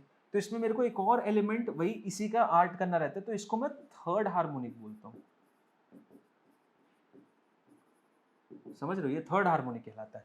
सिमिलरली ये इसका 5 गुना है, तो इसको फिफ्थ हार्मोनिक बोलते हैं। जैसा कि मैंने बताया टर्मिनोलॉजीज आपको याद होनी चाहिए। टोन्स में fundamental tone, first overtone, second overtone, ये तो उसी ऑर्डर में रहेंगे, बट हार्मोनिक्स यहाँ पे इसके डबल पैरामीटर लेंथ के हिसाब से होता है। तो ये फर्स्ट है, ये थर्ड है, फिफ्थ है, मतलब ऑड हार्मोनिक्स ही पॉसिबल है, इवन हार्मोनिक्स पॉसिबल नहीं है। लेंथ की अगर बात करूं तो लेंथ यहाँ पे कितना हो जाएगा, एक मिनट यार, थैंक यू, क्यों आ गया अभी। देखो लेंथ की बात करूं तो लेंथ कितना हो जाएगा, इस केस में लैम्डा बाय 4 मेरा एल के बराबर है, ठीक है। सो लैम्डा आ जाएगा पहले केस में 4L, ठीक है। तो यहाँ पे फ्रीक्वेंसी क्या आ जाती है, फ्रीक्वेंसी हो जाती है, फ्रीक्वेंसी हो जाएगी फर्स्ट हार्मोनिक की v बाय 4L, ठीक है। सिमिलरली यहाँ बात करूंगा तो यहाँ पे 3 लैम्डा बाय 4 मेरा L2 है, ठीक है। अब ये L2 है तो लैम्डा, सॉरी ये तो L ही है, लैम्डा 2 मेरा ये है, लैम्डा 2 कितना आ गया, लैम्डा 2 आ गया 4L बाय 3, ओके। अब लैम्डा 2 इतना आ गया तो फ्रीक्वेंसी कितनी आ जाएगी, फ्रीक्वेंसी आ जाएगी मेरी 3v बाय 4L, ठीक है, ये मेरी F2 आ गई। सिमिलरली इधर बात करूंगा तो 5 lambda 3/4 is equal to L है। सो यहाँ से फ्रीक्वेंसी कितनी डिफाइन हो रही है मेरी, ये मेरा बेसिकली सेकेंड नहीं था यार, ये मेरा थर्ड हार्मोनिक था और ये मेरा फिफ्थ है। फिफ्थ हार्मोनिक कितना हो जाएगा, फिफ्थ हार्मोनिक ये भी फिफ्थ है, ठीक है, ये थर्ड है। फिफ्थ हार्मोनिक कितना हो जाएगा,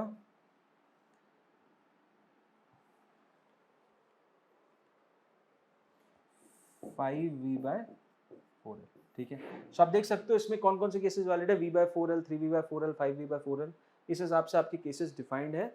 और ये रहा आपका फिफ्थ हार्मोनिक। तो इसमें आपकी ऑड हार्मोनिक्स पॉसिबल है, इवन हार्मोनिक्स पॉसिबल नहीं, ठीक है। अब इसी सिंपल फंडे पे आपका एक एक्सपेरिमेंटल सेटअप होता है सोनोमीटर वायर का। इसमें क्या करते हैं, एक टेंशन देखो क्रिएट की जाती है यहाँ पे, ये टेंशन क्रिएट करते हैं और इस टेंशन से हमें पता चल रहा था वेलोसिटी ऑफ वेव क्या है, ठीक है। अब वेलोसिटी ऑफ वेव पता चल गया, अब हम एक राइडर रखते हैं, पेपर क्लिप रखते हैं, ये दोनों ब्रिजेस रहते हैं, इनके बीच में स्टैंडिंग वेव्स बनती है, ठीक है, इनके बीच में स्टैंडिंग वेव्स बनती है। अब इनके स्टैंडिंग वेव्स हम क्लिपर की इस राइडर से क्या समझ पाते हैं, अगर ये फर्स्ट हार्मोनिक का केस बनता है तो राइडर अगर बीच में रखा है तो उछक जाएगा, अगर सेकंड हार्मोनिक बना तो ये हो जाएगा, तो ये उछकेगा नहीं। तो हम उससे ये आइडिया लग जाता है कि भाई कौन सा हार्मोनिक बन रहा है, उससे हम वेलोसिटी ऑफ साउंड पता कर सकते हैं, समझ रहे हो। क्योंकि यहाँ पे एक बेसिकली क्या करते हैं, एक तुम वो लोगे ट्यूनिंग फॉर्क लोगे, उसको हिट करोगे और उसके पास लोगे, वो फ्रीक्वेंसी एडजस्ट हो जाएंगी। फ्रीक्वेंसी तुम्हें पता रहती है, तुम्हें लेंथ से वेवलेंथ भी पता चल जाएगी, तो वेलोसिटी ऑफ साउंड वेव तुम पता कर सकते हो। बेसिकली तुम फ्रीक्वेंसी पता कर सकते हो, तुम्हें वेलोसिटी ऑफ साउंड वेव तो टेंशन से पता चल जाती है, इस टेंशन से, और तुम्हें वेवलेंथ पता चल जाएगी तो तुम फ्रीक्वेंसी पता कर सकते हो किसी अननोन सोर्स की, ठीक है। तो सोनोमीटर का एक एक्सपेरिमेंटल सेटअप है, आप स्कूल्स में भी देख चुके होंगे, इससे रिलेटेड कुछ रेलेवेंट क्वेश्चंस आते तो नहीं है, बट आपको ये सेटअप पता होना चाहिए, एक स्टैंडिंग वेव का ही फॉर्मेशन का सेटअप, ठीक है। अब फाइनली आ गया, इतनी बार देख लिया था आप लोगों ने, थैंक यू। सो इसी के साथ यार हम ये सेशन क्लोज करते हैं। आई थिंक आपको बड़ा मजा आया होगा, एंड वेव्स के जितने भी इंपॉर्टेंट टॉपिक्स हैं अभी तक हमने मोस्टली सब कवर किए हैं। कुछ टॉपिक्स अभी भी रिमेनिंग है, जो कि है स्टैंडिंग वेव फॉर्मेशन इन ऑर्गन पाइप्स, साथ ही साथ बहुत इंपॉर्टेंट डॉपलर इफेक्ट और प्रीवियस ईयर क्वेश्चन तो है, ठीक है। सो सारी की सारी चीजें हम पार्ट 2 में करेंगे। वेव्स की, वेव्स थोड़ा सा बल्कि चैप्टर है, बट इंपॉर्टेंट भी है यार, जैसा कि मैंने बताया 2 क्वेश्चंस तो आते हैं, तो इट बिकम्स इम्पॉर्टेंट कि हम इस चैप्टर को करें। और साथ ही साथ बहुत सारे पैरेलल टॉपिक्स भी हैं, एसएचएम का काफ़ी रेलेवेंस है, फिर वेव ऑप्टिक्स में जो पढ़ेंगे इंटरफेरेंस वो यहाँ पे भी पढ़ते हैं, तो इतनी अगर अच्छी चीज़ें हैं तो फिर पढ़ने में क्या दिक्कत है। सो आई थिंक जैसा आई हैव कमिटेड, कम टाइम में I have delivered you as much as I can. Basically entire NCERT का मोस्ट ऑफ द पोर्शन है वो यहाँ पे आपको बताया, जो कि एग्जाम के पॉइंट ऑफ व्यू से बहुत ज़्यादा इंपॉर्टेंट है। प्लीज़ गो थ्रू इट, अगर आपको पसंद आए तो give it a like, and also अपने दोस्तों को शेयर करना यार, क्या पता उनको इस चीज़ की ज़रूरत है। एंड अगर चैनल सब्सक्राइब नहीं किया तो कृपया करके चैनल भी सब्सक्राइब कर लो, रेगुलर अपडेट्स मिलते रहेंगे। So I'll be signing off with this note. We'll meeting in the next session with a brand new topic. Till then, thank you, bye bye, and all the best.